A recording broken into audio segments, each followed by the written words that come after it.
Today we are joined by Wayne Bartlett, author of medieval books. And Wayne, you've written over a dozen medieval books. Thank you for being on the show. Thank you very much, Gary. I'm looking forward to talking with you, and yeah, it would be very interesting to explore the medieval period and obviously the Crusades and Richard I in particular. So, for those who don't know, can you give us a little introduction or a brief bio on who you are?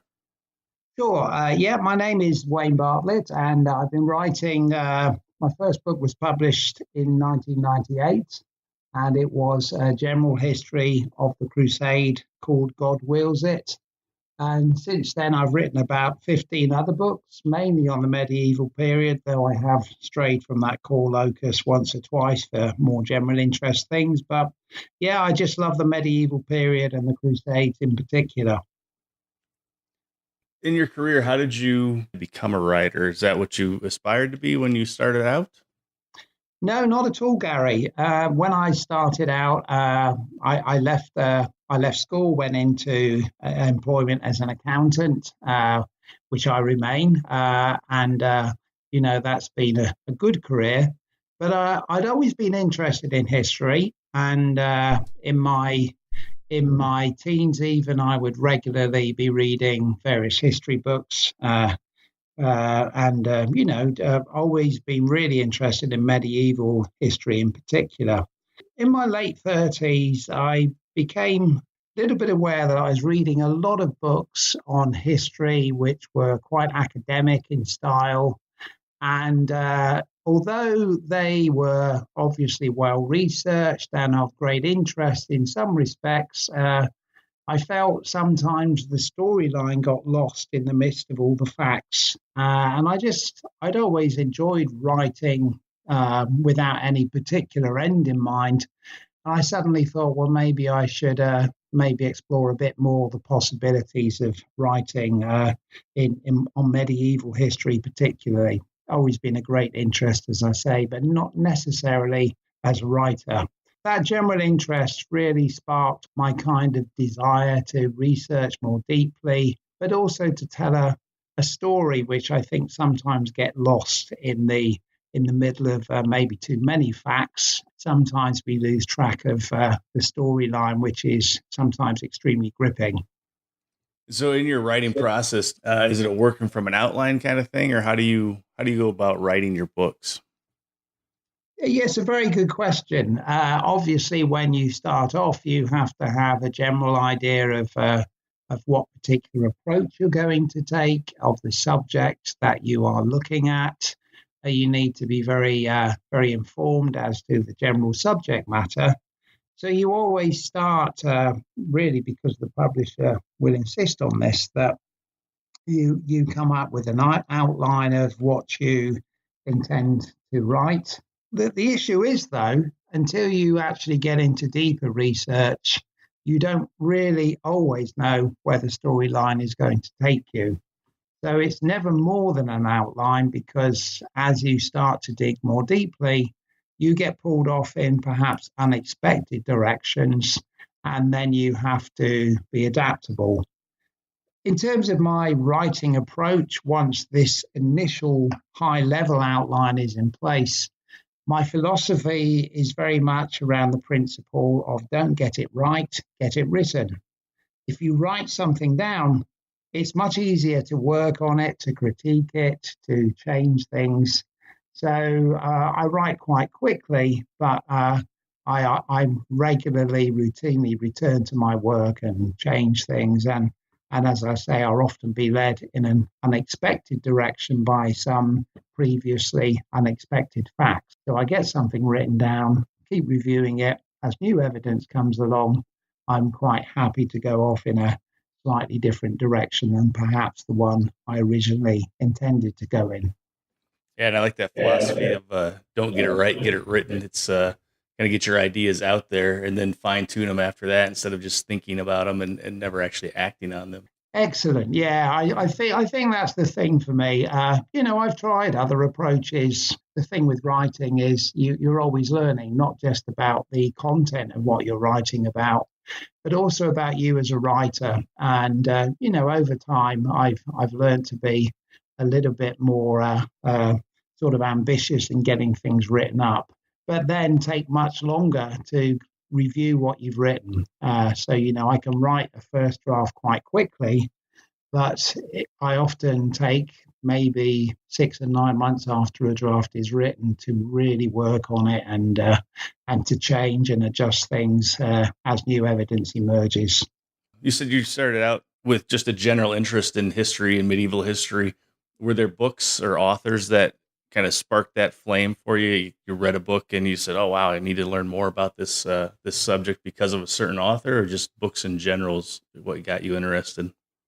I think early on it was perhaps books in general, but there is certainly one writer in particular who I think pulled me into the crusade specifically, and that was Stephen Runciman, who over half a century ago wrote a 3-volume history of the Crusades. And although some of the historical analysis, some may argue with, given the benefit of a half century's more research and perspective, his writing style I felt was amazing. It was wonderfully easy to read, but told everything that need to be told as well. So he definitely was an early inspiration for me, and has remained so as I've read other works of his. I've never ceased to be impressed by both his grasp of the subject and his writing style. And that doesn't mean that everything he wrote is necessarily correct or something that I agree with. But having said that, I think his work was just a fantastic way of bringing general readers into the medieval period and the Crusades in particular. It seems always that our love for history or for whatever subject comes from a book that we've read or a certain author that kind of grabs our attention or has a writing style that grabs our Right. attention to really draw us into that subject.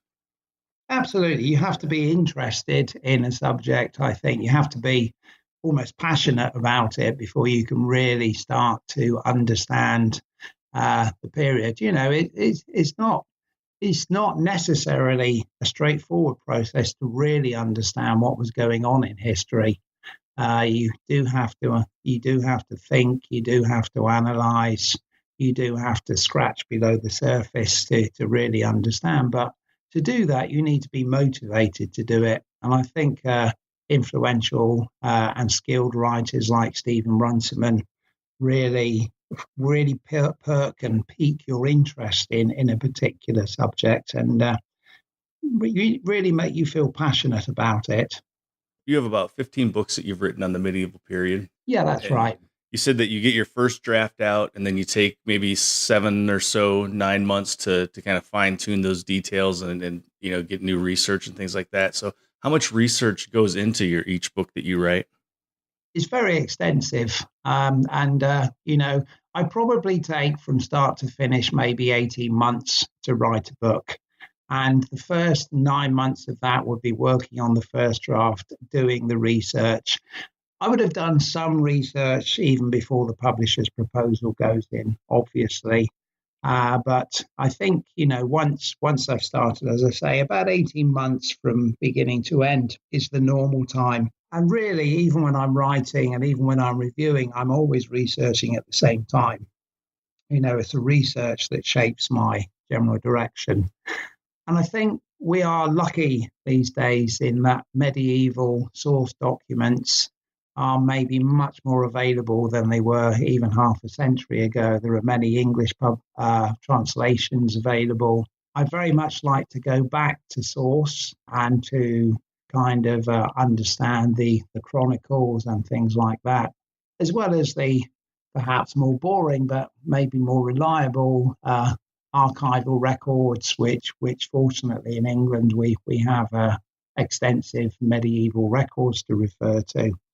So I'm very much research led. And to me, that's the main part of the fun. I love writing, but perhaps I love researching even more. It's all part of the same end result, but you have to do one to do the other well.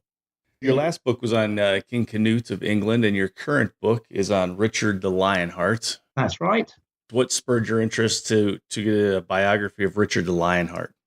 Well, he's a very controversial figure for one thing. Even in his own time, he was a very controversial king and a very controversial man. So he's a generally interesting subject just because he's a slightly larger than life character. He's also a very divisive character, I think. Even into modern times, some historians have been extremely dismissive of Richard, regard him as a not very good King of England. Others perhaps have been more supportive of Richard. And I really wanted to find out for myself how I viewed Richard. Was he a good medieval king? Was he flawed as a human being? So, all of those factors together, Richard the king and Richard the man, as well as obviously Richard the Crusader, with my interest in the Crusades, made it a fascinating subject for me. So I was really genuinely interested and motivated to try and find out who Richard the real man and Richard the real king actually was, because he is such a larger than life character. And sometimes it's hard to get to the real man and the real monarch behind the legend and the myth. And I know as a kid, I my first I guess introduction for kings was Richard the Lionheart. It's the one. It's Robin Hood. It's in the movies, and Absolutely. so he was kind of the one that you get, I guess, maybe introduced to first as a child, or easiest at Yeah, least back then. He definitely has a, like you say, a good legacy and a good legend about him as being the warrior king. exactly. So he was the third son of Henry and Eleanor of Aquitaine.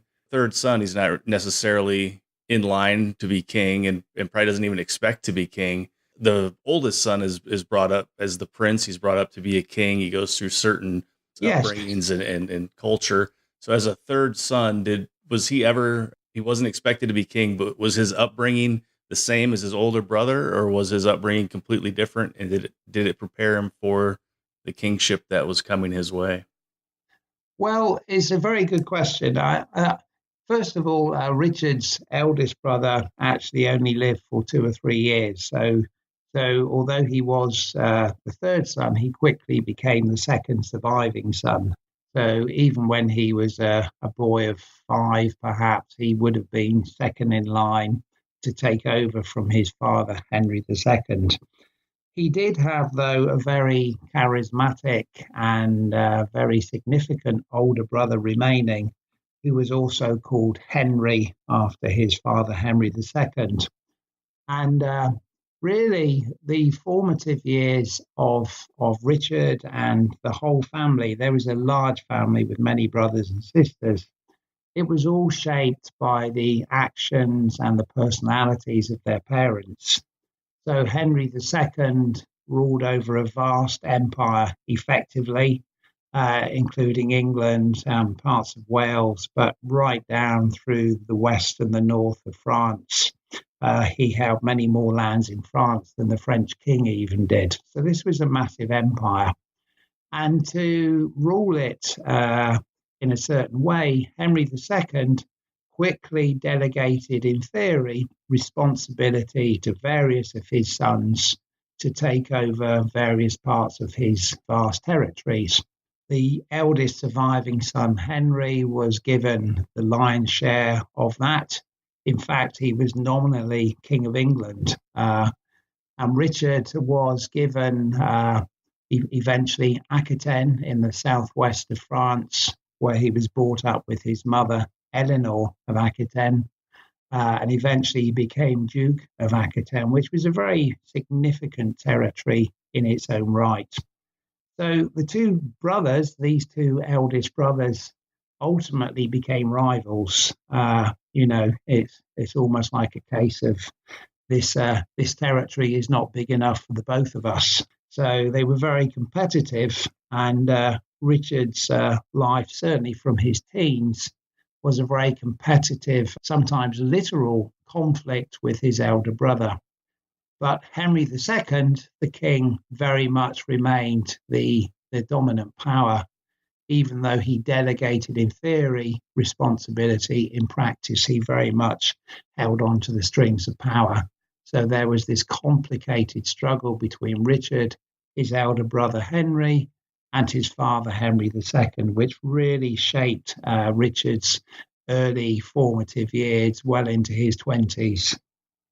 That rivalry that was there eventually did him and his older brother get along, because there was a revolt against King Henry, and it was with his brothers. Was I guess the young Henry involved in that revolt, or just Richard in He general? certainly was. In fact, Henry, Richard, and then Richard's next youngest brother called Geoffrey, the three of them initially were involved in the revolt against Henry II, and they were supported very interestingly by their mother, Eleanor of Aquitaine. So really, this was a very significant revolt against Henry II. But it was a very complex situation because that revolt was put down within about a year or so by Henry II, and all three brothers then theoretically came into line and did as they were told.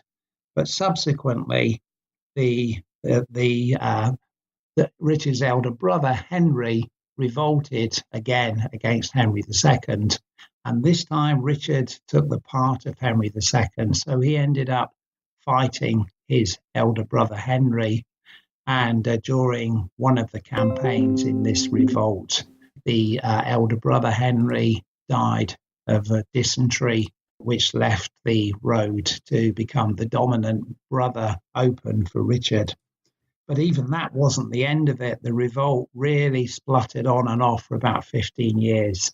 And eventually Richard would revolt again against his father, Henry II, at the end of which, in 1189, his father, Henry II, would die, effectively deserted by the rest of the family. So it was a very complicated and, in its own family way, a very sad state of affairs. It was definitely a rivalry between all the family members, it sounds like. Yeah, So, exactly. They were all very ambitious. In some ways, they were all very similar, which perhaps was part of the problem. They had a bit too much in common. And they all wanted, I think, to be the dominant figure. And they all wanted much more power than their father, King Henry II, was ever prepared to really delegate to them in practice as well as in theory. So it was really a case of frustrated ambition, which led to these problems. so when Henry II died in 1189, was the younger Henry, was he already dead at that point? He'd been dead for a good 10 years at that stage. So Richard had effectively been the heir apparent for over a decade. But very interestingly, King Henry II never formally designated Richard as his heir, in stark contrast to what he'd previously done with his eldest son, his eldest surviving son, the late Henry, the elder brother of Richard I. He had been made heir apparent. He'd actually even been crowned as King of England, and he'd been enthroned, if you like, as the Duke of Normandy. So he had very much been made very publicly the heir apparent. But that never ever happened with Richard, which is a very interesting contrast. So although it was widely expected that Richard would probably take over on his father's death, there was a younger brother, John, and certainly there were some stories that Henry II was going to pass over Richard and nominate John as his heir, which he never actually did. But the element of uncertainty, I think, probably quite deliberately created by Henry II, very much created a lot of uncertainty and a lot of tension in the family, especially from Richard. Kind of seen what John did as king, so it would have been made for an interesting Indeed. historical path if John had become king right away and not Richard. Absolutely. That was, well, I think for one thing, Richard would probably never, ever have accepted that. And I think, given the respective military records of Richard I and John, I think the outcome would have been probably quite a violent but short civil war. where I think Richard would probably have attempted and may well have succeeded in taking things by force. Richard was crowned king in 1189 in the about the fall, and then shortly after that, I think it was the next summer, he left on crusade, the Third Crusade, and Correct. that was almost the last time England saw him. So what? Yes, Go ahead. absolutely. So what was the I guess the impetus for the crusade, and did he think that the kingdom was stable enough that he could leave? And I guess did he expect to be gone that long?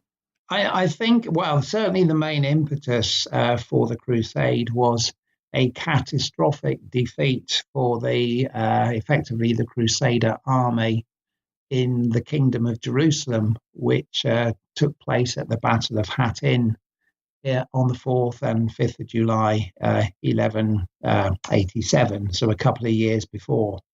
And subsequent to that, the city of Jerusalem was captured by Muslims. It had previously been held by Crusaders for the best part of 90 years. So this was a major shockwave for the West, certainly one of the seminal pieces of news of the Middle Ages. And in response to this, a crusade was quickly summoned, to which Richard declared his kind of interest, his support for that very early on, even before he was king, whilst his father Henry II was still alive. So that was the main impetus, but it then took a couple of years to organise that crusade. For a time, Richard was far too busy fighting his own father, Henry II, to set off on crusade anywhere. It was only really on Henry II's death, with the vast access to money and other resources that also gave Richard, that he was able to think about setting out. So he spent, as you say, about 9 months in England getting things organised. And there were really two main things he was trying to do in that period. The first one was unashamedly to raise money.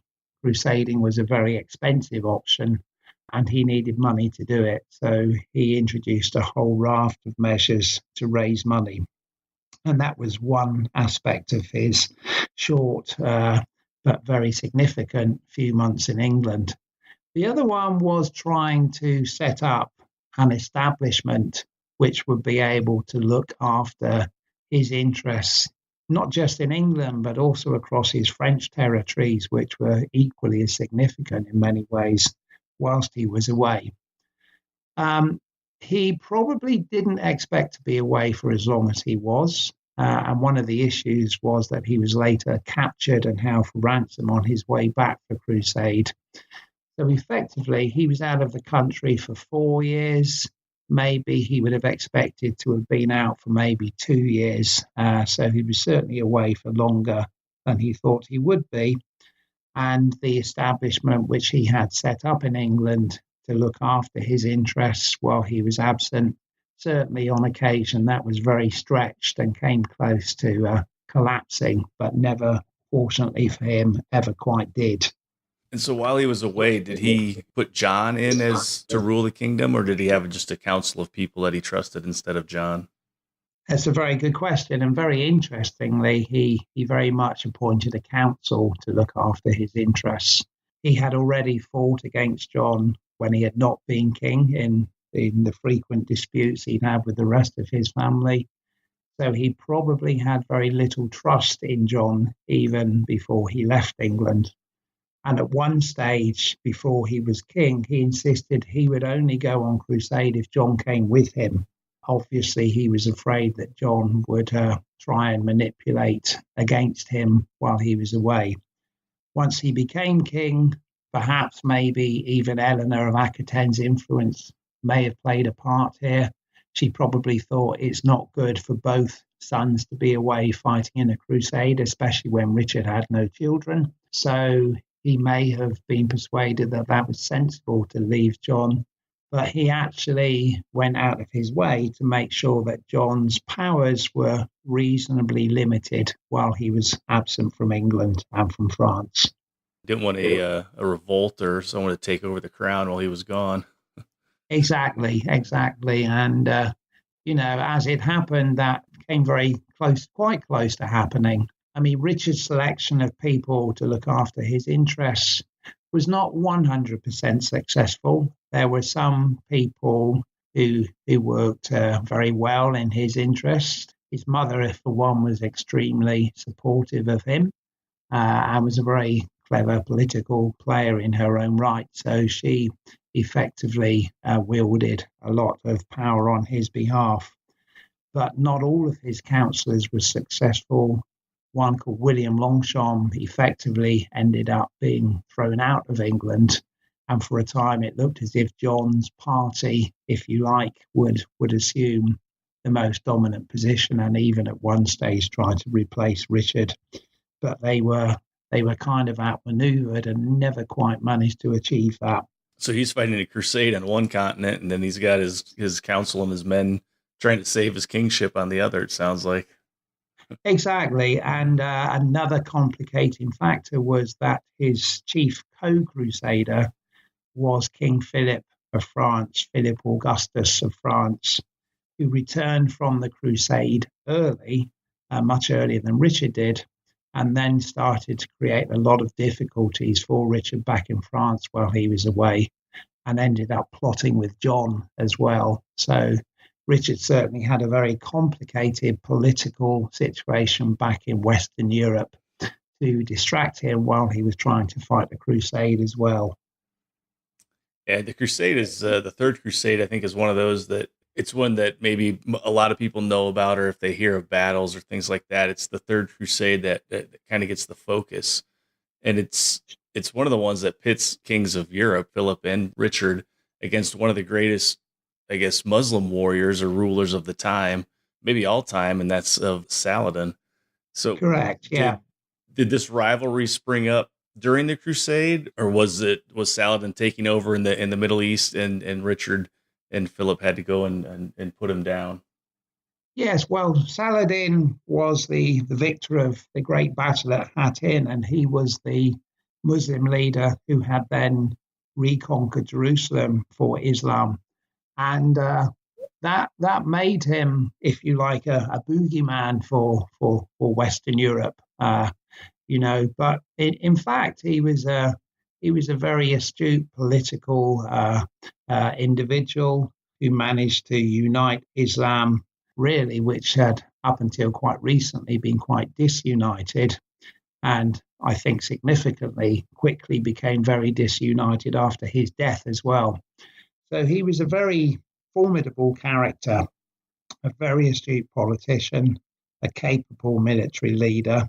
But I guess the rivalry between him and Richard was not really a fierce one until they started to come into close proximity to each other in Outremer, the Christian kingdom of Jerusalem, or what was left of it after the victory of Saladin.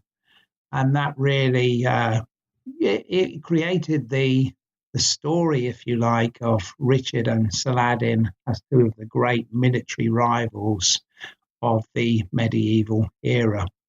Something which I think even resonates a bit today, the influence of the Crusades, at least in psychological terms, I think is still quite significant in the Middle East even now.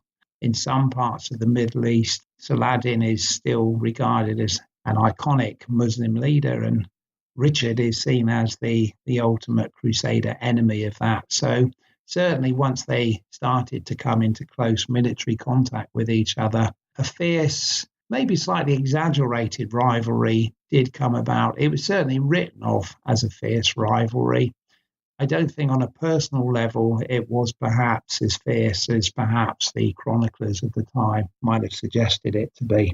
It's interesting. Yeah, and I guess it's easier to pit the head of one army against the head of the other army and kind of personalize it that way, as opposed to say, Exactly. well, it's just two armies going at each other. Exactly. Yeah. I mean, ultimately, both leaders were, the figureheads of the respective armies, and it was a natural thing to do.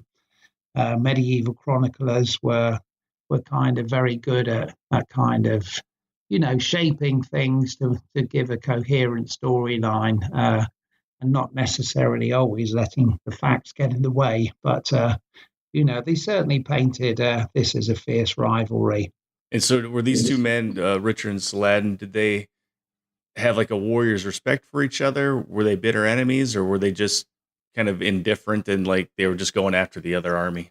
It's an interesting question, and it's quite difficult to answer because the two of them never actually met.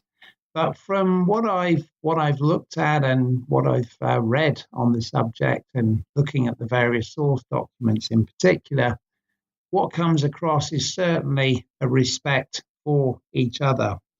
We do interestingly have at least one direct comment that is attributed to Saladin about Richard, and that was that he regarded him as a great warrior, though someone who was perhaps a bit rash and did not always maximize the potential impact of his military prowess by astute political actions. So I think Saladin had a big respect for him, but maybe felt that he was not the complete king and the complete statesman. Perhaps in contrast to himself, he didn't say that in so many words, but maybe he was implying, well, I am more politically astute than Richard is. And for Richard's part, I think, there's not much directly attributed to Richard about Saladin, but from what we can tell, he certainly had a degree of respect for him. But he was Richard consistently won significant military actions against Saladin, but he never actually won the war. So, maybe that in itself would have led to some kind of grudging respect from Richard for Saladin. Like you said, they won the battles, but they didn't win the war. So Richard goes into the crusade to win back Jerusalem. Did that happen? And how did the crusade end up ending? It never did happen. And, from that respect, in black and white terms, you might even say the crusade should be considered as a failure because the ultimate aim, the recovery of Jerusalem, didn't happen as a result of the crusade. And effectively, I think what happened to the crusade is that it kind of fizzled out because both Saladin and Richard had other concerns to worry them. Richard, in particular, had this terrible political problem back in Western Europe and must have feared that he would not have a kingdom to go back to. So, to that respect, he obviously would have wanted to return to sort that out before things had gone too far. He'd already effectively been left by the French king Philip Augustus. Ultimately, some of the French stayed, but they ended up falling out with Richard and going their own ways too. So Richard lost a good part of his army.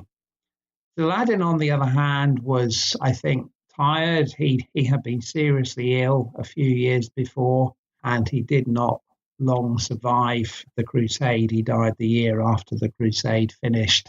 So he was anxious, I think, for some kind of peace settlement to be made because he suspected that as soon as the Crusader army made its way back to Western Europe, as most of it indeed did, things would return to normal and he would be able to reassert his authority. But, the question of Jerusalem, for example, he would never give up Jerusalem because that would effectively damage his reputation so much. So what ended up at the conclusion of the crusade was a negotiated truce to last for a few years, with some of the lost Crusader territories being restored to the Crusaders. So it cannot therefore be felt that the crusade was an unmitigated disaster. But on the other hand, Jerusalem remained firmly in Muslim hands. So to that respect, Richard failed to achieve his ultimate objective. So it's somewhat of a compromise or a tie at the end. We'll give you a little bit back, but we're not going to give you the prize that you were looking for. Exactly. It was, it was a truce. It wasn't really an end to the war. It was just like a break, if you like. And there was always the option then in 3 or so years' time, the crusade would restart again. Ironically, by the time that period had passed, Saladin was dead and Richard was in prison. So neither of them were really in a position to do much about it. Right. So yeah, let's get to that part. Richard, the crusade ends. Richard heads back to the Kingdom of England, and then on his way, he gets captured and arrested in Austria. Was this part of the brewing, I guess, rivalries throughout Europe against him that caused him to be captured? Absolutely. Although the circumstances which led to it really did start with the crusade itself. But at the time, Europe, certainly Western Europe, was falling into three major camps. The first camp was the English Empire, if you like, the Angevin Empire, as it was called. So that would have been England and large parts of France. That would have been one camp. Then you had a very confident and an emerging French King Philip, who clearly wanted to win as much land in France from Richard as he could. That was the second camp. And the third camp was what was called the Holy Roman Empire, which stretched down from Germany through Austria into Italy. And Leopold of Austria was very much in this third camp, the Holy Roman Empire. He was a relative of the Holy Roman Emperor Henry. What had happened was that during the Crusade, Leopold had been present at the Great Siege of Acre, one of the great set piece sieges of the Middle Ages. And the Crusade succeeded in winning this siege and conquering Acre, which was a hugely significant moment because Acre was a very important seaport and ultimately reopened the former Christian of Jerusalem to the Crusaders. At the end of the siege, Richard and King Philip of France had been leading the two largest parties there, but there had been a third party led by what we might call simplistically now Germans, including the Austrians, led by Duke Leopold of Austria. And as the siege ended, Richard, Philip, and Duke Leopold all put their banners up over the city. That might sound like a very much about pride and status. And to some extent, it was about that, but it was also about something far more practical. When you put your banner up over a city at the end of a siege, you were staking your claim to a share of the plunder and of the proceeds of the siege. So Duke Leopold put his flag up alongside those of Richard and Philip.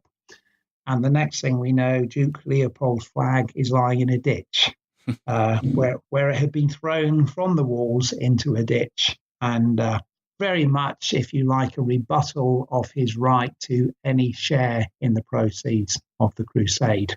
So he shortly afterwards left, understandably, in a bit of a huff.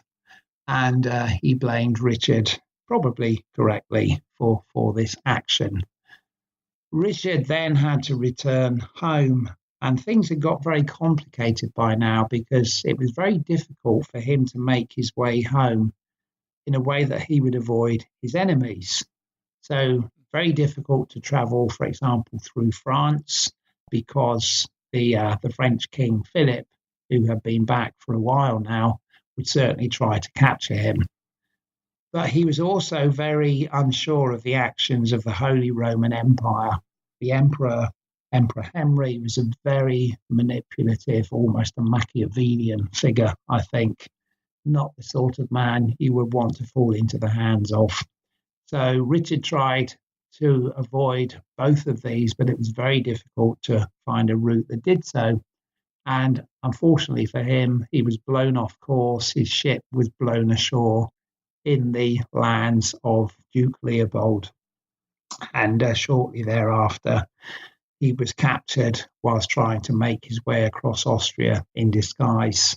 Someone saw through his disguise and he was seized, then basically put on trial for various alleged offences, which ultimately led to a huge ransom being negotiated for him.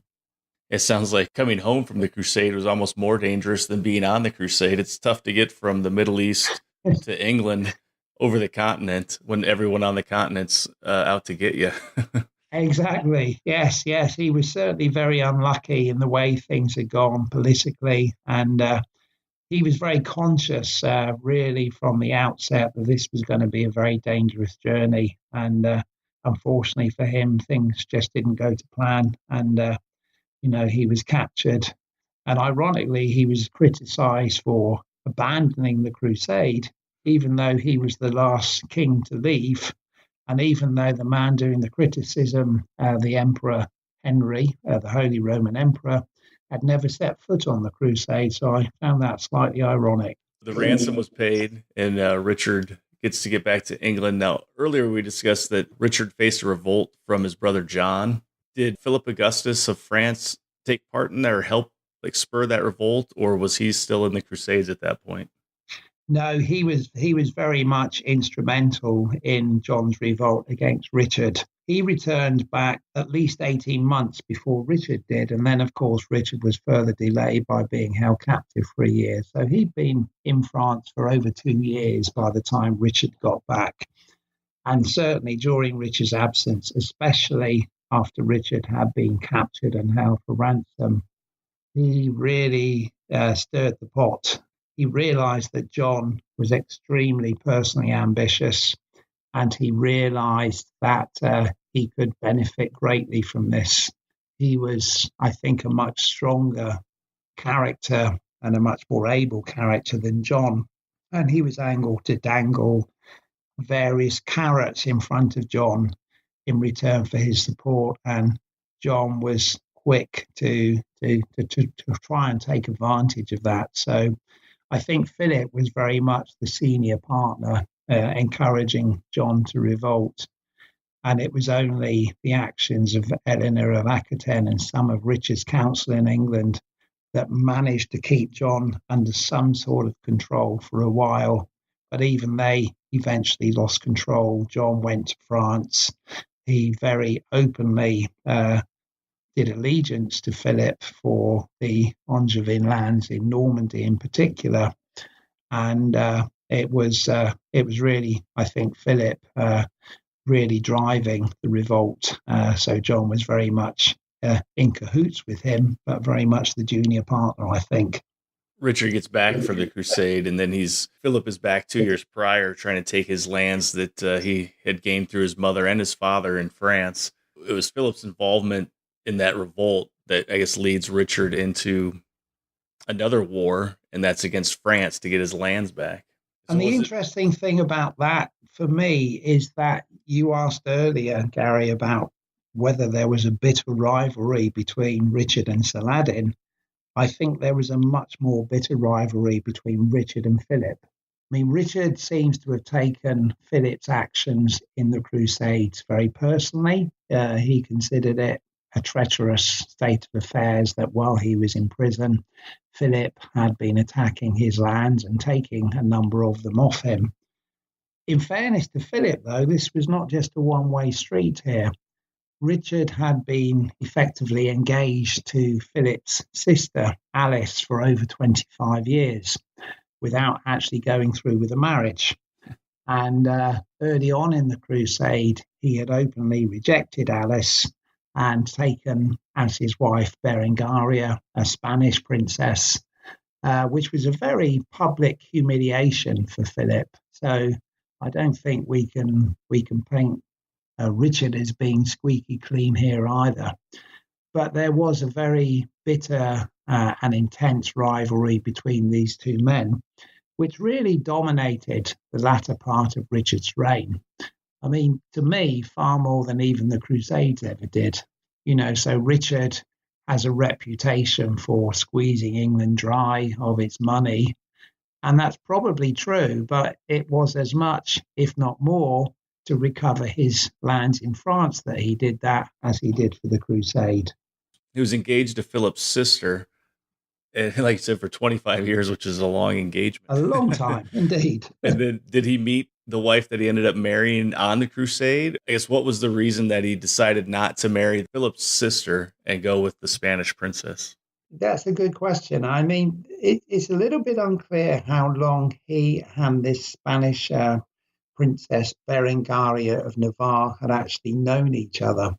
The records are not 100% persuasive on that, but the arrangements to marry Berengaria had taken place before he set out on crusade. And they actually got married during the crusade on Cyprus on their way out to the crusade. And I think the reasons for not going ahead to the marriage with Alice and then marrying the Spanish princess, both of those were political. I think he felt it was a card in his hand not to go through with the marriage to Alice. You know, it wasn't just him. His father, Henry II, had also stopped the marriage from going ahead. There were even allegations that Henry II had had an illicit relationship with Richard's bride to be, Alice. So it all got very tangled. And I think Richard always saw Philip as a rival. He felt it would be more in his interest to protect his frontiers in the south of France by entering into an alliance with this Spanish kingdom of Navarre than to marry into Philip's family. So I think there were political and military reasons for this to protect his very important southern flank in France, which Richard was very attached to. Richard was, I think, probably more in love with his lands in France than he was his lands in England. So I think politics and military reasoning were behind this change of allegiance. On the surface, it would seem more advantageous to marry the sister of Philip and kind of unite those lands in France. But I guess on the other side, as you pointed out, the southern part of France is where, if you solidify that alliance, and then the Spain isn't coming in to invade that way. Exactly. I suspect Philip and Richard, who'd known each other for a number of years before they left on crusade, I suspect neither of them trusted each other one iota. And I think Richard quickly identified that his main potential opponent was Philip. And I'm sure it would be the same the other way around with Philip regarding Richard as his greatest threat, because both of them coveted the same thing, which was ultimately to be the dominant force in France. I think even when they were on the surface on good terms, and at times they had been, in theory, extremely close friends, even then I suspect in the background there was no real trust and perhaps even no real liking between the two men. Some of it almost seems personal, to be honest. It's very easy to get seduced by these stories of politics and alliances and things, and forget that we're dealing with two human beings here as well. And right. I suspect there was a very human mistrust between both of the men. Richard comes back from crusade. He spent 3 years or so on the crusade, and then he's fighting France to get his lands back in his dispute with Philip. And this is where he gets wounded. And while surveying one of the castles, I guess, he gets shot with a bow or with a crossbow. Correct, yeah. Bolt went into his shoulder. Could he have been saved if there was a better surgeon? Do you know the wound? Was it fatal from the beginning? It was always dangerous from the beginning. I think medieval surgery, especially in Western Europe, was pretty much a lottery. If you got wounded, you were probably more at risk of dying from infection than from the wound itself. There was always a real danger, even from relatively minor wounds, that an infection would set in and that you would die. The Muslims, ironically, had access to far better medical knowledge than the Crusaders did. So there was always a real risk that Richard could die from this wound in the shoulder, which ultimately went gangrenous. That said, the accounts of his death, he was besieging a minor castle in the south of France. The story goes because the lord of the castle had found some treasure, which Richard wanted for himself. And he was basically besieging this castle with a group of mercenaries. And there does not seem to have been very good medical support with him. I think perhaps this was, after all, expected to be quite a minor, relatively low-risk siege. Certainly when Richard was hit, there appears there was no very good medical facilities to hand. The accounts we have suggest that Richard was butchered somewhat in trying to remove the bolt. Certainly, within a very short time, it became obvious even to Richard that he was not going to survive this, not because of the wound per se, but because of the infection. So then he dies. I guess unfortunately for England, he dies childless. Did he set up his brother John to be king, and was John accepted as king, or was there any kind of succession crisis that happened during that period? That's a good question because he never formally designated John as his heir. And there was a small succession crisis. Richard had a nephew, Arthur of Brittany, and at one stage he had talked about making Arthur his heir when he was not on very good terms with John. But that had long gone out the window, if you like, and Arthur was not formally designated heir, neither was John. But the crown of England and the French territories quickly passed to John. Most people seemed to accept that John was the best choice as the replacement for Richard.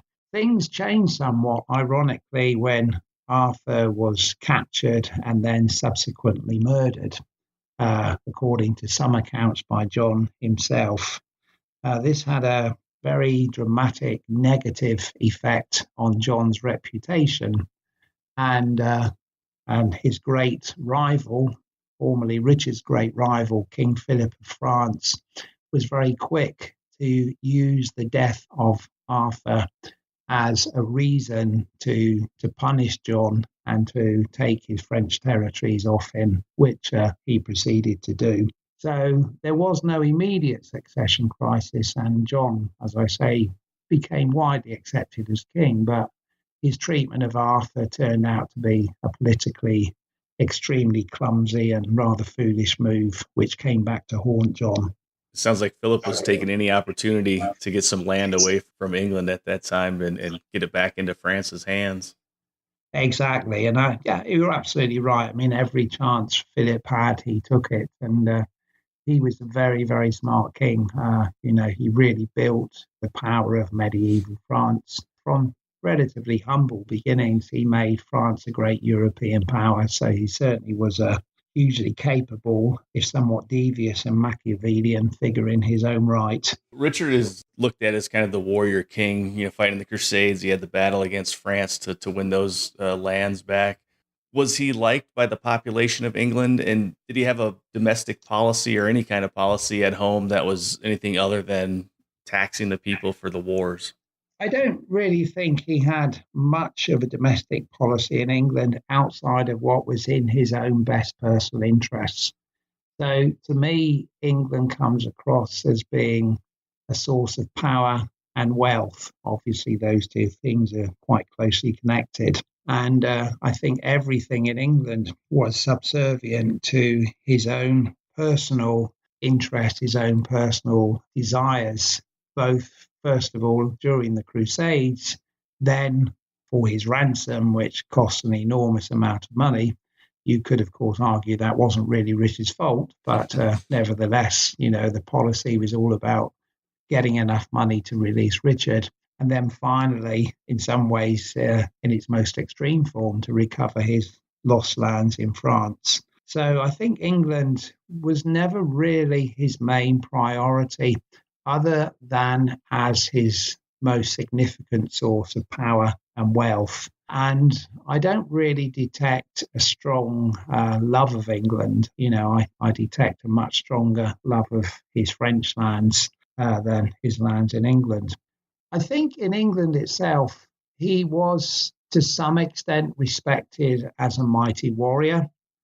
We have to remember to try and avoid judging the 12th century from the perspective of the 21st century, because what we might consider to be a good king now may be full of liberal principles and democratic ideas, that kind of thing.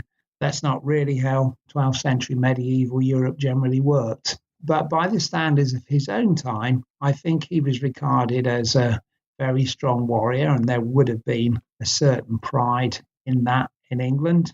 But I think as time went on, particularly in the latter years of his reign, when taxation started to become heavier and there were even isolated outbreaks of rebellion in England, we can see an increasing disaffection with Richard from England. Maybe not widespread, maybe not completely dangerous, but certainly symptomatic of a king who had, to some extent, in some quarters, lost his popularity in England. Richard the Lionheart. He's definitely the king that everyone kind of knows the name. What is his ultimate legacy to England and to history?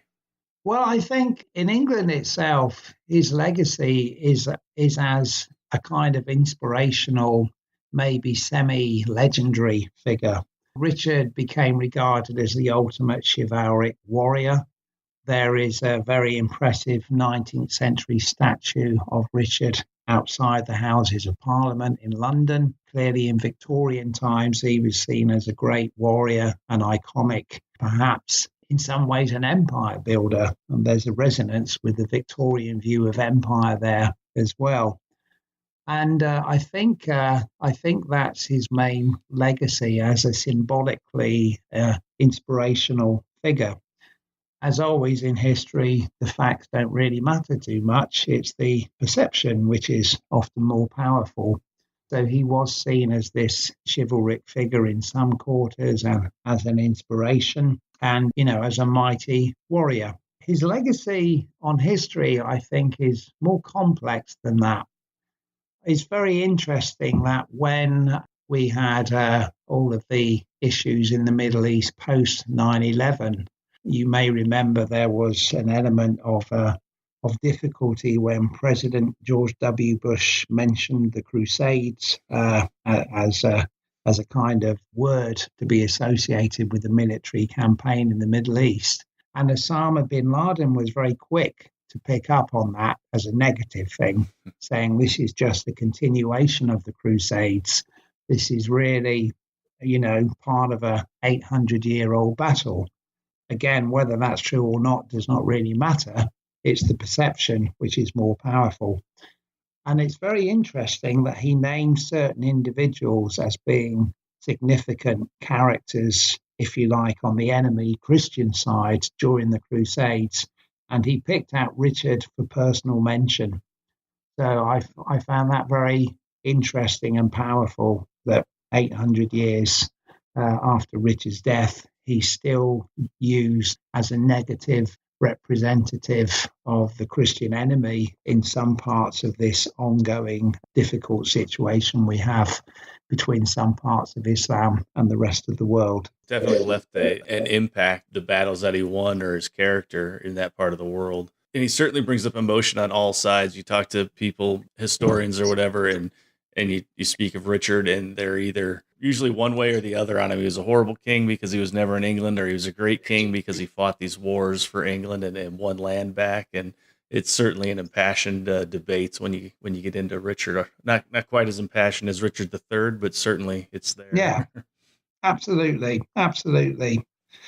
Yeah, he still stirs emotions, nearly 1,000 years on, which I think is a mark that there's certainly something incredibly powerful in his persona, or at least his perceived persona. And I think that's the real legacy which lives on and continues to stimulate debate and divide people, indeed, to this very day. Yeah, so you've covered Richard the First, Richard the Lionheart, and you've covered King Canute, and you've covered the Crusades and your various books. Is there another book on the horizon for you? There is, yes. So following on from my other early medieval interests of the Viking period, I'm in the process of writing a book which is a history of the Viking era from its beginning to its end. So really picking up the baton a bit from Canute, who was, maybe the most successful and the most significant Viking figure, but was part of a much wider movement. So that's my next book, which I'm currently working on. And I think probably the middle of next year by the time that's ready to go. But that's currently taking up a lot of my research time. Great. We can't look forward to that one for sure. Excellent. No, So, it's been fun so far. yeah, I bet. Yes. Where can your fans connect with you? Are you on social media? Do you have a website, anything like that? I'm on Facebook and LinkedIn, and I'm actually in the process of setting up a blog. So I'm planning to go live with that in 2 or 3 months' time. To try and sort of stimulate debate and discussion with a particular emphasis on the medieval period, which, as I say, is the one which interests me the most. So, as I say, in 2 or 3 months, I hope that will be up and running. And in the meantime, I'm available on Facebook, Amazon. Have an author site on that as well. So very happy to connect with anybody in whatever way they wish to. All right, great. And we'll certainly link to all your sites on our show notes here. Are there any last words you'd like to say to your fans out there? I just think the main thing is to be passionate in what you're interested in. You know, um, I found it very difficult. I mean, my reading was quite eclectic for the first 30 years of my life. I would dip in here, I dip in there. But really, for the last 15, 20 years, I focus in the Crusades, particularly medieval period, a bit more generally. And I think it's great to identify a particular aspect of history that particularly draws you in and just throw yourself with passion into that. I think the other thing is never be afraid to write something. I have some very good friends who are very knowledgeable, and I keep on hassling them to write what they know down because I think, particularly in this age of internet and the like, it's never been easier to record your thoughts. And the trouble is, if you don't write those thoughts down, one day they'll be gone. And I think that's a real sad loss of, sometimes very specific, very interesting, very useful knowledge. So never be afraid, never think you're not good enough. Just engage and share your ideas and your thoughts with others. Never think you've got nothing to say because everybody, I think, has something to say and everybody brings a new perspective to things. Yeah, it's great advice, and it's not even on a national level, right? There's a lot of history being lost on just a family level, a local level for all these the older generation that's going away and never shares their stories sometimes. So it's good Exactly. advice. I can remember great characters in my family from when I was a kid, and I wish now I'd asked more questions of them when they were still around to ask those questions of. And I'm now trying to make sure that I write things down, and it leaves our own legacy. I think it's good to do that. Earl Wayne Bartlett, author of Richard the First, the Crusader King of England. Thank you for being on the show. Thanks, Gary. It's been a pleasure talking to you.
The Medieval Archives Podcast, the podcast for medieval news, history, and entertainment. If you have any questions, comments, topic ideas, or would like to sponsor an episode, send an email to podcast@medievalarchives.com. Audio files are welcome. You can call in your question or comment to 720-722-1066. International and long-distance charges may apply. Visit Medieval Archives at medievalarchives.com. You can also follow Medieval Archives on Facebook at facebook.com/Medieval Archives and on Twitter at twitter.com/Medieval Archive for all your daily medieval updates.